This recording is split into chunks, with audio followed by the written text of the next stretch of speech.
નમસ્કાર. નવપ્રવાહ ગુજરાત ન્યૂઝમાં આપનું હાર્દિક સ્વાગત છે. ડભોઈ નગરપાલિકામાં કોંગ્રેસનું બોર્ડ બેસતાની સાથે જ વોર્ડ નંબર 6ના રહીશોના કામોની કોર્પોરેટરે શરૂઆત કરી. કોંગ્રેસના વિજેતા ઉમેદવારોને ચૂંટણી પ્રચાર વખતે લોકોને પડતી પાણી, ગટર વગેરે સમસ્યાની રજૂઆત કરવામાં આવેલી. જે રજૂઆતોને કોંગ્રેસના ઉમેદવારોએ નોંધ કરેલી અને કોંગ્રેસનું બોર્ડ બેસતાની સાથે જ મોટા ભીલવાગા, નવાપુરા, મહેરામણ ચોક, શીખ ફળિયા, વાડી વિસ્તાર અને ઝારોલાની વાડી પાછળનો વિસ્તાર, કાંસકીવાગા, કુંભારવાગા, પીપળા ફળિયું જેવા વિસ્તારમાં પાણીને લગતી સમસ્યાઓ દૂર કરવા ડભોઈ નગરપાલિકાના સેનેટરી ઓફિસરને સાથે રાખી અને ટીમને સાથે રાખી નિરીક્ષણ કરવામાં આવેલ. તે બાદ માત્ર 4-5 દિવસમાં જ પાણીને લગતી સમસ્યાને દૂર કરવા અને જોડાણ અને પાણીની લાઇનનું કામ જેસીબીની મદદથી મહેરામણ ચોક, શીખ મંદિર અને નવાપુરા ગફુર વસ્તીમાં પાણીને લગતી કામગીરી ડભોઈ નગરપાલિકાના વોર્ડ નંબર 6ના કોર્પોરેટર સુનિલ વસાવા અને સાથી કોર્પોરેટરના પતિ સલમાન મંસૂરી દ્વારા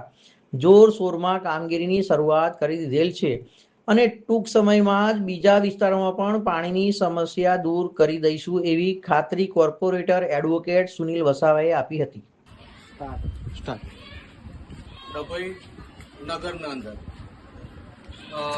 જ્યારે કોંગ્રેસનું બોર્ડ બેસતાની સાથે જ ડભોઈ નગરપાલિકાની ટીમને સાથે રાખી મોટા ભીલવાગા, નવાપુરા, શીખ મંદિરની પાછળનો જે વિસ્તાર છે ત્યાં ડભોઈ નગરપાલિકાની ટીમ તથા કોન્ટ્રાક્ટરને સાથે રાખી એક સર્વે કરવામાં આવેલો કે જ્યાં પાણીની સમસ્યા વર્ષોથી છે એ ધ્યાનમાં રાખી તેમના કોન્ટ્રાક્ટર તથા નગરપાલિકાના જે કર્મચારી હતા એમને સાથે રાખીને જે સર્વેક્ષણ કરાયું તો તે વખત અમને એમને બાંહેધરી આપી કે 2 મહિનાના અંદર તમારા જે વિસ્તારોમાં જે પાણી છે એનો ઉકેલ સંપૂર્ણપણે અમે લાવી દઈશું. એ સર્વેક્ષણ બાદ આજ રોજ તારીખ 30/5/2026ના રોજ થી જ